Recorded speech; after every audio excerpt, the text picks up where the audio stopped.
Hello and welcome back to my channel.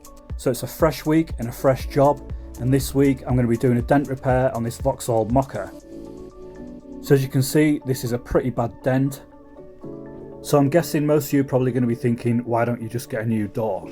Well, truth be told, a new door for this car is going to be pretty expensive, and I can't find a second-hand one anywhere.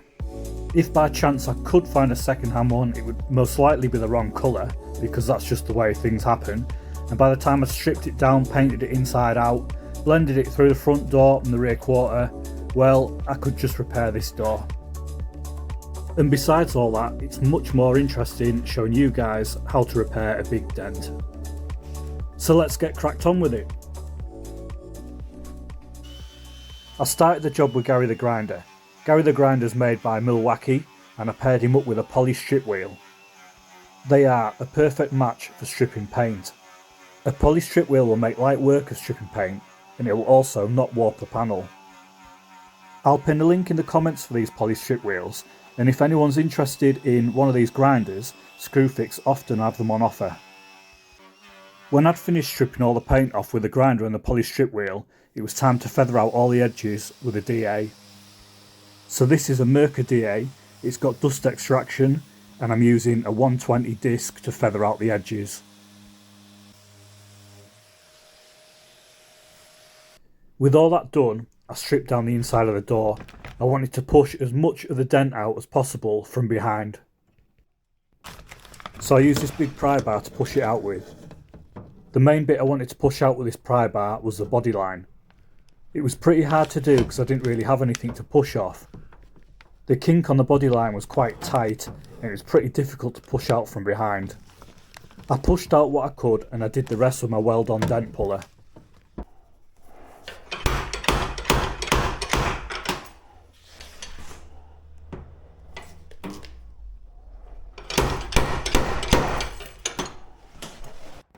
As well as using my well-done dent puller, I used various panel hammers to straighten the door before I got it straight enough to apply body filler. I started to put the body filler in, and as you can see, it went in lovely. I'll show you what brand of body filler I used later in the video. Once the body filler had gone off, it was time to sand it down, and for this job I used a long flatbed sanding block. After some time rubbing the filler down, I realised I had a bit of a problem. High spots. Unfortunately, when you apply body filler, and especially on big jobs like this, when it goes off, it can shrink and pull the panel. And that's exactly what it's done here, resulting in some high spots. From experience, I knew the best thing to do was to just remove all the filler and start again. What I need to do next is get more tension in the panel, so that when I apply more filler and it goes off, it won't pull the panel about as much. And this is how I put tension in the panel.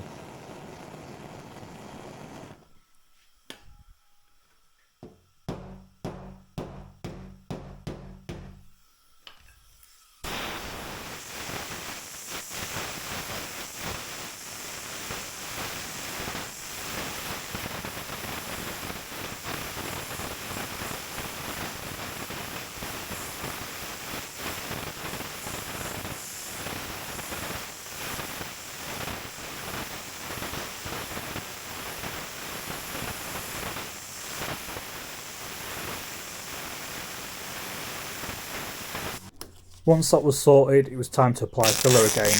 I started by putting some tape down the inside edge of the door so I didn't get any filler in there. I got some filler mixed up and I applied it on the panel.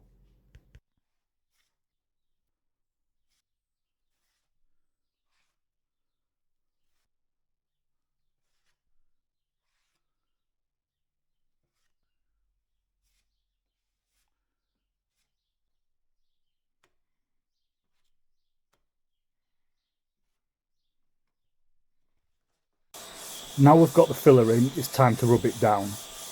You'll see at this point it's had a couple of skims of filler, and I'm trying to take it down as level as possible with this long flat block. You'll see some dark spots here, and this is where I've given it a guide coat. So the guide coat is where I've dusted over with a black aerosol, and it's just so I can see where all the low spots are. I'll continue to knock the filler down with this long flat block until I get rid of those low spots, or it gets to a point where I think it needs some more filler.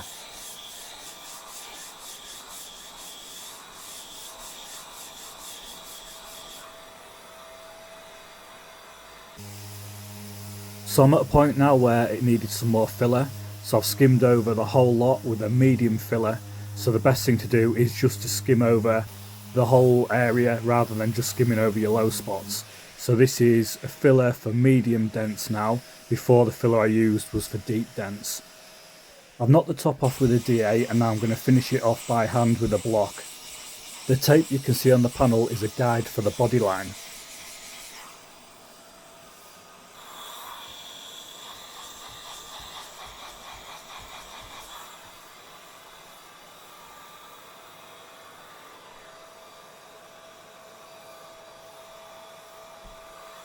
With the filler work now complete, the next stage was to mask up the panel, ready for primer. Before I prime the panel, we'll take a look at some of the fillers that I used. They're both U-Pol Dolphin, and the first one I used was for deep repairs. The second one I used was for medium depth repairs. I used that one to put a light skim over the whole panel. And finally, I used the Dolphin Glaze. This was to fill any pinholes in the filler. I'll pin a link in the comments to these products. I'm going to get the repair and primer now, and I'll be using this Roberlo high build primer. So this primer is a 2K primer, and I apply it to the panel with a 1.8 tip spray gun. I applied the first coat of high build primer. Unfortunately, I had some problems with the air cap on the spray gun. The cap just needed a bit of a clean and then it started to spray fine. Unfortunately, I've not got much footage of the first time I primed the panel. So we'll move on to the next stage. So the next stage is priming the panel again. And you'll notice that this primer is a different shade, and that's because I've tinted it down for easier coverage when I apply the base coat. The first coat of primer was prepped up with 240 on a flat block. It's always better to prime your repair a couple of times. The first time you prime it, chances are it's going to sink back. The second time you prime it, it'll fill where it sank back, and you better see how good the repair is. It's always best to finish off your filler work the best you can, and not to rely on the primer. This filler work was finished off in a 180 grit, and I used guide coats to get it as level as possible. Unfortunately, filler work can distort with heat. It can shrink and pull the panel as previously mentioned. So each stage you have to be as careful as possible and hope for the best.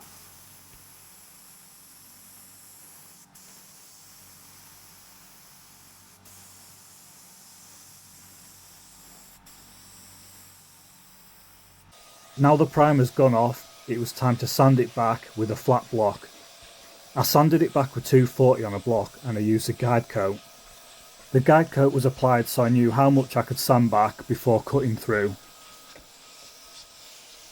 Moving forward, once all the primer was knocked back with 240 on a block, it was time to wet flat it all with some 800 on a rubber block and then mask it all up ready for paint. You'll see on the lower rear section of that back door I ended up applying some more primer. That was an aerosol primer and it was because I ended up cutting through. The U-Pol aerosol primers are very handy for when things like that happen. This is the U-Pol aerosol high build primer that I used, and I'll pin a link to this product in the comments.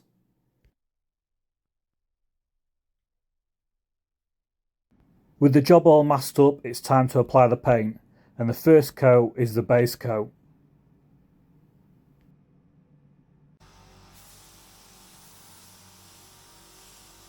I applied a light coat first with my Anist Iwata LS400 paint gun. I helped the first coat dry with the air from the gun. Once that had dried, I applied 2 more heavier coats, blending through into the front door and the rear quarter. Each coat was left to dry for 15 minutes, and tacked off in between with a tack rag. Once the last coat had gone off, it was time to apply the lacquer. To apply the lacquer I used my W400 Valeria spray gun.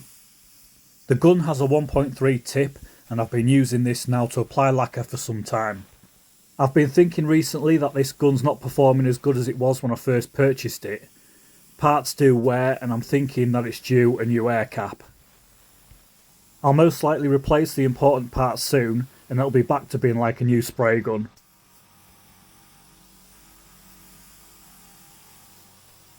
You'll see the little tunnel that I've made there at the top.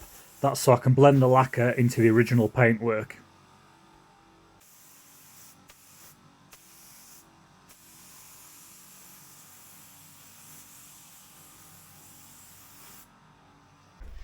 It's the next day now, and that's the lacquer all gone off, so the next job is to flat all the paintwork back, get all the bits out and polish it back up. I'm going to start by going over it with these 1500 discs on the DA.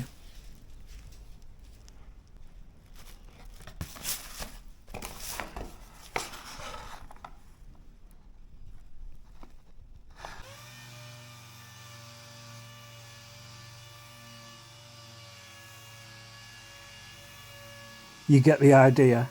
Once that was done, it was time to wet fly it all with some 2000 grade. So this stage you're just going over it all with 2000 grade on a block. You may have to do some areas by hand like some of the curves. But you're basically just going over it all to get out any of the marks that may have been left behind from the DA discs. But this is still not the last stage. So the last stage of these Trizact discs. These are a 3000 grade and you use them again on the DA. But unlike the other discs, you use these ones with water.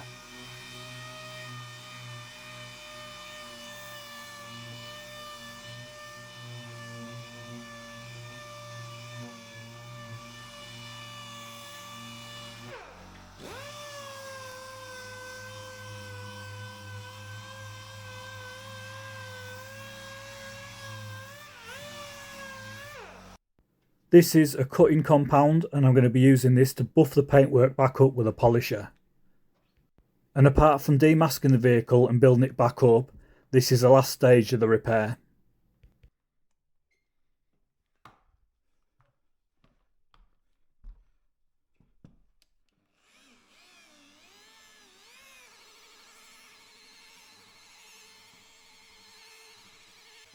So as you can see, car bodywork is quite a lengthy process. This job in particular is not a very nice one. It takes a long time to buff the paintwork back up. The vapours off the polish and the paint absolutely sting and it's very stressful on your arms. The lacquer I blew in at the top cut in absolutely perfect. You'd never tell it was there. I spent several hours polishing the car back up before cleaning it down and putting it back together.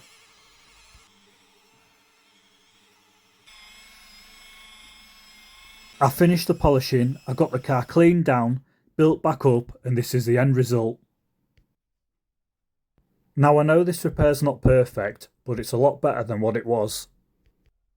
It's always difficult repairing damage like this on modern cars because the panels are practically made out of tin foil.